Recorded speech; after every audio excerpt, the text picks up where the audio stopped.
l'étude il y a quelques dimanches de ça. On va poursuivre sur les actes, donc avec le début de l'Église, la naissance de l'Église. Est-ce que ça peut nous apporter à nous au quotidien, l'appliquer pour nous? Donc on va lire ensemble, si vous voulez bien, dans les Actes au chapitre 5.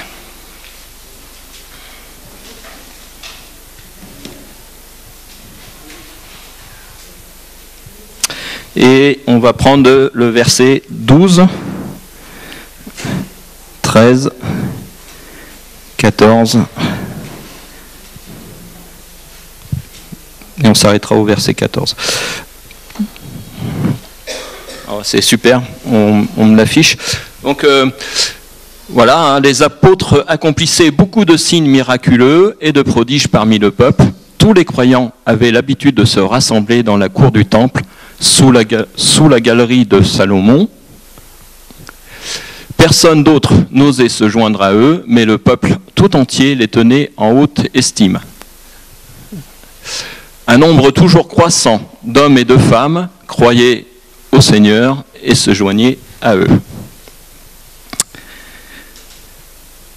Formidable ce verset, on voit la naissance de l'Église primitive, alors primitive dans le bon sens du terme, accompagnée de miracles. Donc ça c'était la puissance du Saint-Esprit, et le peuple qui se joignait à eux pour grossir les rangs de cet embryon d'Église. Je crois que c'est important qu'on lise un verset dans les Actes aussi qui résume à peu près tout le livre des Actes. Donc c'est Actes au chapitre 1 et au verset 8.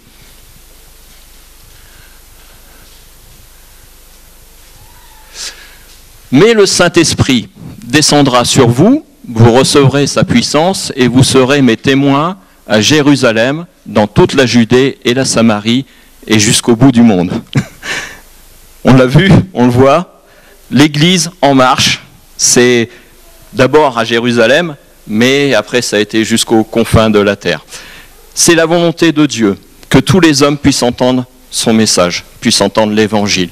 C'est la volonté de Dieu que tous ses bien-aimés soient rassemblés pour pouvoir le glorifier, pour pouvoir le louer. C'est ce que nous faisons ce matin, c'est ce que nous faisons dans la semaine, puisqu'il y a des réunions de prière également, et c'est ce que nous faisons aussi chez nous, mais chez nous, on est en famille, tout seul peut-être.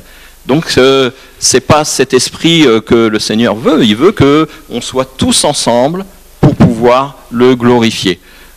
Et c'est pour ça que l'Église est née. Alors ce n'est pas une religion, l'Église, ce n'est pas une volonté des hommes de faire un bâtiment, c'est la volonté de Dieu de construire son Église. Jésus est la pierre angulaire pour le temple de Dieu, et c'est sur cette pierre que nous bâtissons l'Église. Jésus est le centre du message, Jésus est le centre de la parole de Dieu, Jésus est également le centre de notre cœur, de notre envie pour le glorifier. Et on le voit, on l'a lu dans le chapitre 5, les apôtres se déplaçaient tous les jours au portique de Salomon pour pouvoir prêcher au peuple. Alors qu'est-ce qu'ils disaient? Ils disaient ce que eux, ils avaient vécu avec le Seigneur Jésus, ce qu'ils avaient vu et ce qu'ils avaient entendu. Qu'est-ce que nous, on peut dire? Parce qu'on ne l'a pas vu, Jésus. Eux, ils l'avaient vu quand même, donc c'est un niveau au-dessus. On va le voir dans la partie de mon message, dans la deuxième partie, mais ce qui est important de comprendre, c'est que ce n'est pas nous qui donnons notre témoignage, c'est le Saint-Esprit qui communique par notre intermédiaire pour toucher les cœurs, pour convaincre les gens de leurs péchés. Et là, c'est une grande joie pour nous, parce qu'on n'a pas cette tension qui nous imposerait peut-être de faire du chiffre, d'augmenter de plus en plus les membres dans une église, mais c'est le Seigneur qui l'a construit, son église. On le voit, à cette époque, les gens s'augmentaient de plus en plus. C'est un peu notre cas aujourd'hui. Vous êtes ici, et on voit qu'il y a encore des chaises vides, mais de moins en moins. le Seigneur participe à la construction de son Église. Et ici à Rochefort, eh ben, on réfléchit déjà à peut-être pousser les murs, ouvrir les murs pour pouvoir augmenter notre capacité dans l'Église. Alors c'est pas pour faire du chiffre, c'est pas pour avoir une grande Église, beaucoup de monde, c'est tout simplement pour glorifier notre Seigneur. Et tout ce que nous faisons, c'est pour la gloire de Dieu.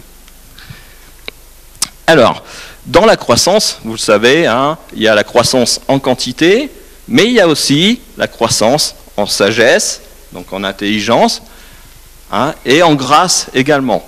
Quand on observe un jeune enfant, hein, lorsqu'il commence à faire ses premiers pas, eh ben, il faut que son développement psychologique aille avec le développement physique de son corps.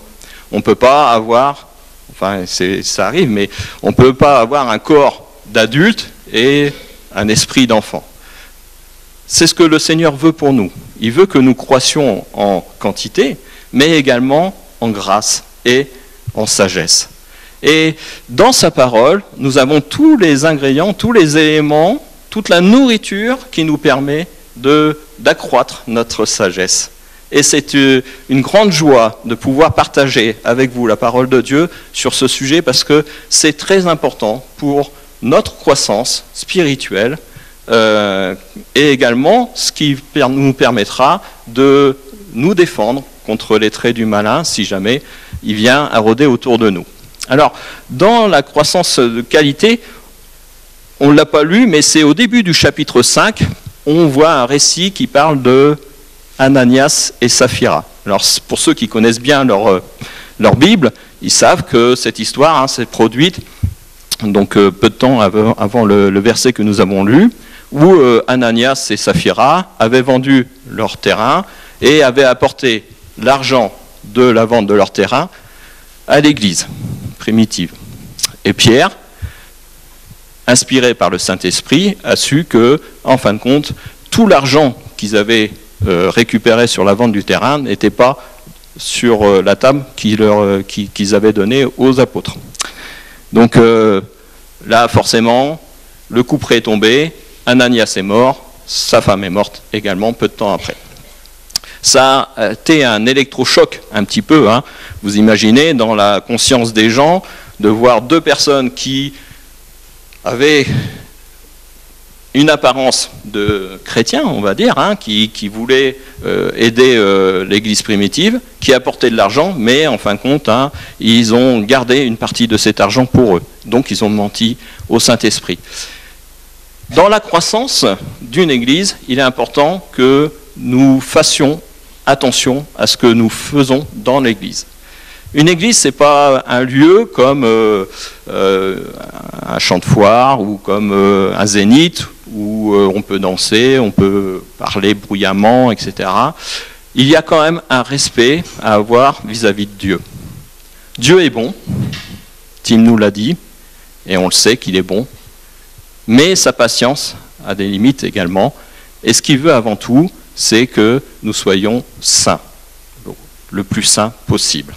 Et c'est pour ça que dans son église, dans sa maison, nous devons avoir une conduite qui est en relation avec ce que nous croyons.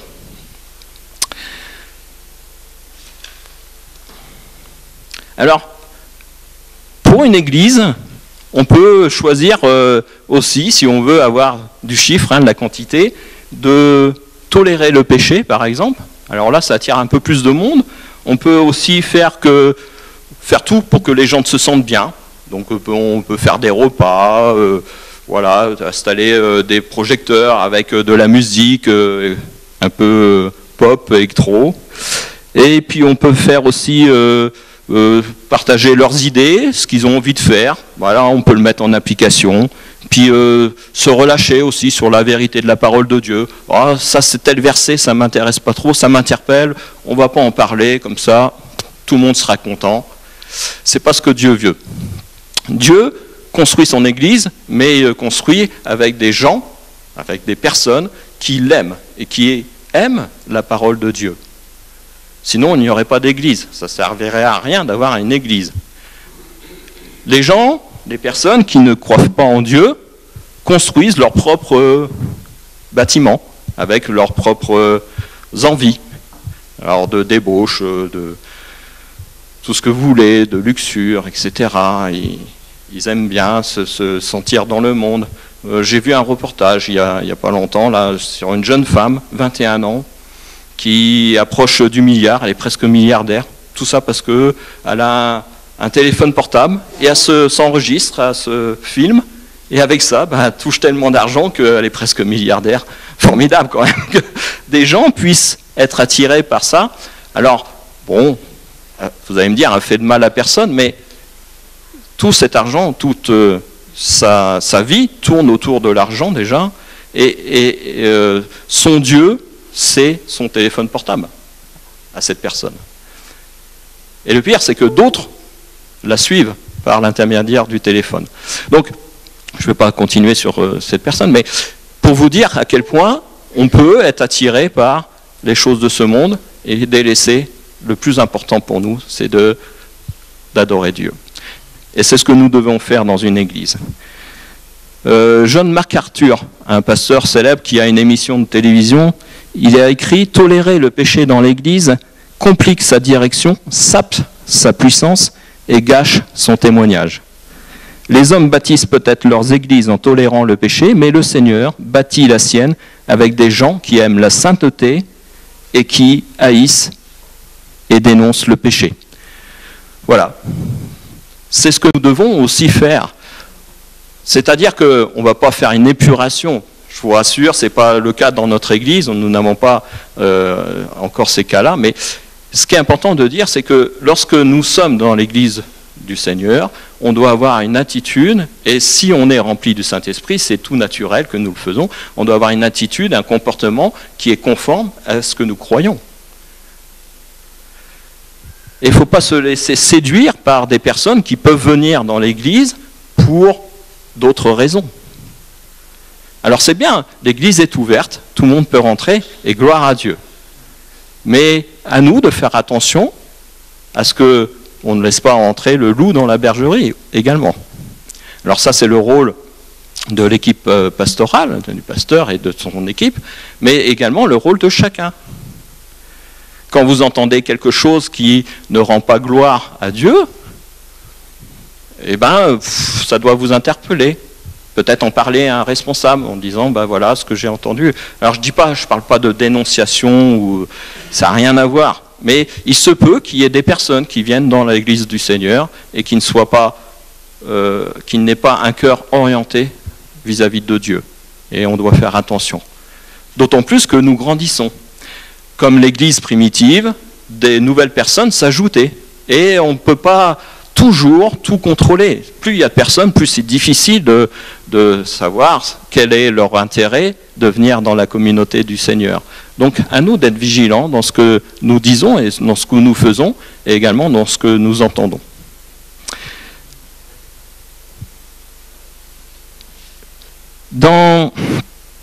Je vais raccourcir un petit peu, parce que je vois le temps passer. Dans le passage que nous avons lu, on voit que les apôtres se tenaient au portique de Salomon et qu'ils témoignaient de ce qu'ils avaient vu au peuple. Et le peuple s'ajoutait. Cette phrase, ce verset, est très important parce qu'ils faisaient la démarche de se déplacer au portique de Salomon. Alors j'ai regardé un petit peu, je me suis renseigné où ça se trouvait par rapport au temple, donc c'était juste à côté du temple de Jérusalem, et c'était un lieu où il y avait des grandes colonnes qui étaient abritées du soleil, donc où il y avait de l'ombre, et c'est là où se trouvait tout le peuple, parce qu'ils aimaient ce coin-là, certainement, et c'était à proximité du temple. Et les apôtres n'avaient pas choisi ce lieu-là par hasard, parce que c'est là où ils savaient qu'ils allaient trouver le plus de personnes. C'est l'intérêt de l'Église également, aussi, d'aller vers, pour le témoignage, je parle, d'aller vers les personnes là où elles se trouvent.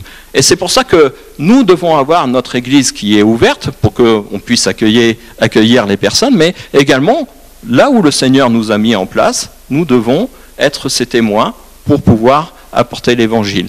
C'est pas un hasard si le Seigneur vous a demandé de venir ici à Rochefort, alors à Rochefort ou dans les environs, parce qu'il a un plan pour vous.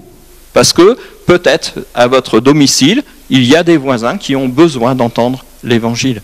Peut-être que sur votre lieu de travail, vos amis, vos collègues ont besoin d'entendre l'évangile. C'est pour ça que les apôtres se déplaçaient. Ils auraient pu très bien rester chez eux. Hein. Alors, il n'y avait pas de temple, ils n'avaient pas leur propre temple à cette époque. Ils avaient des maisons et ils se regroupaient dans ces maisons, un peu comme on le fait dans la semaine. Mais s'ils étaient restés dans ces maisons, il n'y aurait pas eu la propagation de l'évangile comme il y a eu. C'est pour ça que lorsque nous sommes ensemble, c'est très bien, mais également lorsque nous allons à l'extérieur, c'est également très bien. Ça permet de diffuser la parole de Dieu.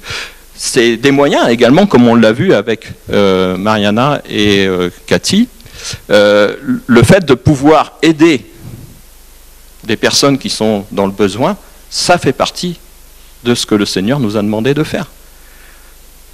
C'est pas de la charité pour faire de la charité. C'est parce qu'il nous a donné son amour, et cet amour nous pousse à aimer nos prochains. Et dans l'amour, il y a action également. Et l'action de donner ce que nous, on a pour les autres, pour qu'ils puissent se sentir mieux, ça fait partie de notre témoignage.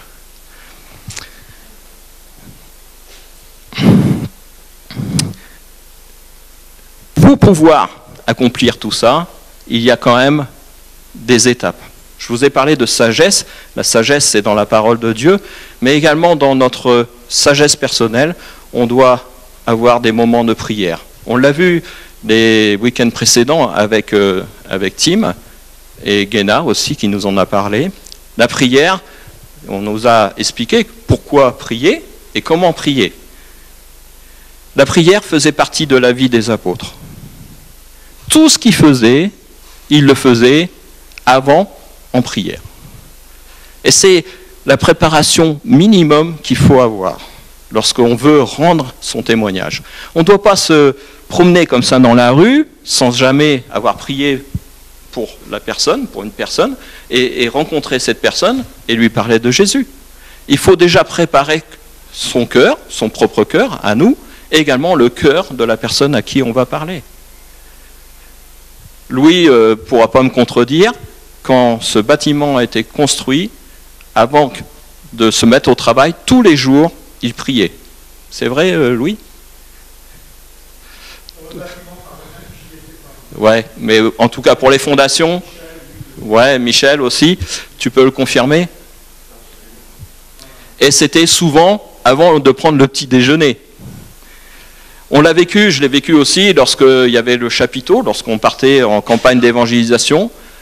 Toutes les journées commençaient par la prière. Ça faisait partie de notre respiration. Et c'était très important de préparer les journées par la prière. Et lorsque on travaille pour le Seigneur, lorsqu'on a sur le cœur une personne à qui on veut parler du Seigneur Jésus, on doit le présenter par la prière également. Les apôtres ont prié. Ils ont continué à prier. Avant de recevoir le Saint-Esprit, ça faisait une dizaine de jours qu'ils priaient. Ils étaient réunis dans la chambre haute et qui restaient là en attendant de recevoir le Saint-Esprit. Ça demande de la patience de prier aussi longtemps. Mais c'est important pour nous. Ça fait partie de nos devoirs.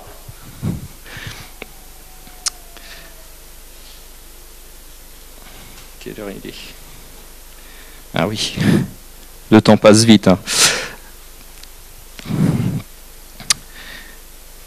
Lorsque j'ai préparé le message, Tim m'avait donné les versets, mais je ne savais pas trop de quoi parler. Et je pense que la volonté de Dieu pour l'église de Rochefort, c'est que chacun d'entre nous soit un élément moteur pour l'évangélisation. On est tous différents, on le voit, il y a des personnes qui parlent espagnol, des personnes qui parlent russe, c'est très cosmopolite, et gloire à Dieu, on est tous différents, et pourtant on est tous animés par le même esprit, celui de rendre gloire à notre Seigneur. Et S'il nous a choisis, c'est parce qu'il n'a pas besoin de nous, mais c'est parce que nous faisons partie de son plan. Le Seigneur touche les cœurs. On l'a vu, c'est lui qui atteint les cœurs par le Saint-Esprit. Nous, on ne fait que transmettre le message. Eh bien, il pourrait très bien se passer de nous aussi, hein. Vous allez me dire. Il n'a pas besoin forcément d'orateurs, il n'a pas besoin forcément d'évangélistes. Si le Seigneur veut parler à quelqu'un, il peut très bien lui parler. Même des personnes qui ne croyaient pas en Dieu, qui ne connaissaient pas Dieu, on le voit dans la parole de Dieu, hein, Pharaon, des rois comme Darius, ont été contactés par le Seigneur, et pourtant ils ne croyaient pas en lui. Donc, lorsque nous sommes dans l'Église, eh ben, on fait partie de ces acteurs qui travaillent pour le Seigneur. Alors, on voit hein, dans une église, il y a la librairie, il y a l'accueil, il y a le thé, le café, il y a le ménage, il y a plein de choses que l'on peut faire pour le Seigneur.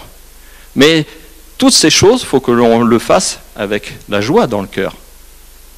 Si on est là à traîner des pieds en se disant, bon, allez, je vais encore passer la journée à l'église, qu'est-ce que ça va être barbant. Il y a un passage qui nous en parle très bien, que je le retrouve. C'est alors Philippiens, au chapitre 2, et au verset 14. Fred, tu veux bien? Merci. Je suis en train d'endormir les gens, je crois. Je ne vais pas rester longtemps. Alors, faites tout sans vous plaindre et sans discuter. Vas-y, affiche la suite, s'il te plaît. Pour être irréprochables et purs, des enfants de Dieu sans tache au sein d'une humanité corrompue et perverse. Dans cette humanité, vous brillez comme des flambeaux dans le monde. Un beau verset, n'est-ce pas? On brille comme des flambeaux dans le monde. C'est ça, c'est ce que le monde doit voir en nous. Si on est là à traîner des pieds, à critiquer tout ce qui se passe autour de nous, on sera comme tout le monde. On sera des gilets jaunes. Par contre, si le monde voit en nous briller la gloire de Dieu, là, on n'aura pas besoin de gilets jaunes pour se montrer. N'est-ce pas? Je vais terminer par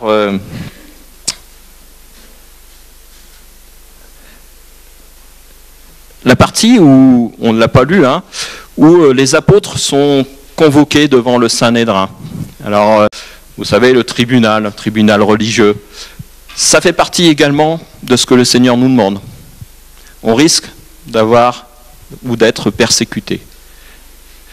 Lorsque on annonce la parole de Dieu,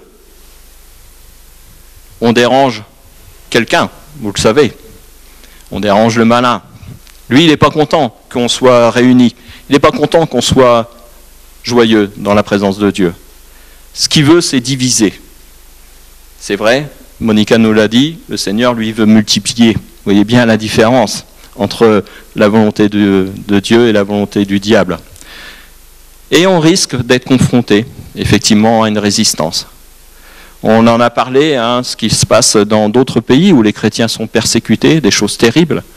Nous avons encore la grâce de pouvoir être dans notre pays dans la paix, mais il se peut que ça ne dure pas. En tout cas, pour l'instant, nous sommes dans la paix, mais malgré tout, nous pouvons être tentés ou nous pouvons être touchés par le diable qui, par d'autres moyens, peuvent nous détourner de notre mission. Les apôtres également étaient dans cette situation-là. Et on le voit, hein, lorsqu'ils sont convoqués devant ce tribunal religieux, ils ont continué à confesser le Seigneur Jésus. Et voilà ce que le Seigneur veut nous dire encore ce matin, c'est que lorsque nous sommes confrontés à une violence, parce que lorsqu'on parle de Dieu, ça ne fait pas plaisir à tout le monde. Il y a certaines personnes qui peuvent être violentes vis-à-vis de nous. Mais ce n'est pas ces hommes ou ces femmes contre qui il faut se battre. C'est contre le diable. Donc c'est par la prière que nous devons agir. Hein, on n'a pas d'armes à sortir, hein, on n'a pas de fusil, etc. Tout se fait par la prière. Donc c'est important de savoir qu'on risque d'être confronté à une violence, mais que le Seigneur nous aide à surpasser cette violence. Lorsque nous sommes confrontés à cette violence, le seul moyen, c'est de nous mettre dans la prière. Le Seigneur ne nous demande pas d'être violent, il nous demande tout simplement d'être amour. Lorsque le Seigneur Jésus est mort sur la croix, il a dit cette phrase, « Père, pardonne-leur, parce qu'ils ne savent pas ce qu'ils font. » Lorsque nous sommes confrontés à cette violence, il faut avoir cette même réaction. C'est très dur, je sais, mais sachez que vous amassez des perles pour vous lorsque vous serez avec le Seigneur, quand vous remonterez avec lui bientôt. Le Seigneur parle encore aujourd'hui, il nous donne encore ce rendez-vous, comme les apôtres avaient rendez-vous avec le peuple au portique de Salomon. Si vous n'avez pas encore donné votre cœur à lui, il est encore temps aujourd'hui de le faire. La différence entre un croyant et un non-croyant, c'est que ceux qui ont entendu la parole de Dieu, eh ben, ils ont fait cet acte de dire « Oui, Seigneur Jésus, je te suis ». Un non-croyant, il peut avoir entendu cette parole, mais ne pas la mettre en application. Vous devez vous engager, c'est une démarche personnelle. Personne ne peut le faire à votre place. Le Seigneur ne demande pas de faire un mariage forcé. Vous savez, ces mariages forcés ou ces mariages arrangés, où les deux époux ne se connaissent pas, où c'est la volonté de la famille, ça ne va jamais très loin, d'accord, s'il n'y a pas l'amour. L'amour que le Seigneur nous a donné est en nous et on l'a reçu gratuitement. Et il le donne à tous ceux qui veulent bien l'entendre. Nous ne sommes pas exceptionnels, nous ne sommes pas des gens exceptionnels. Je ne suis pas exceptionnel. Mais avec la gloire de Dieu en moi, je suis un témoin du Seigneur Jésus-Christ. Et aujourd'hui, si vous n'avez pas donné votre cœur au Seigneur, il est temps de le faire. Croyez-moi, mes amis, parce qu'on ne sait pas ce que demain sera fait. Lorsque nous sommes dans un lieu avec le Seigneur au-dessus de nous, ou au milieu de nous, eh ben, nous ne pouvons que nous mettre à genoux devant lui. Reconnaître sa grandeur, reconnaître que c'est lui le créateur de l'univers, et reconnaître également qu'il a offert son Fils, Jésus-Christ, mort sur la croix pour que mes péchés soient à jamais effacés devant lui. Et grâce à ça, je peux avoir cette communication avec mon Dieu. Je me tiendrai là devant vous à la fin du culte, si vous voulez que l'on prie pour vous, qu'on puisse prier également sur votre engagement personnel avec le Seigneur. Ça sera avec une grande joie. Que le Seigneur vous bénisse.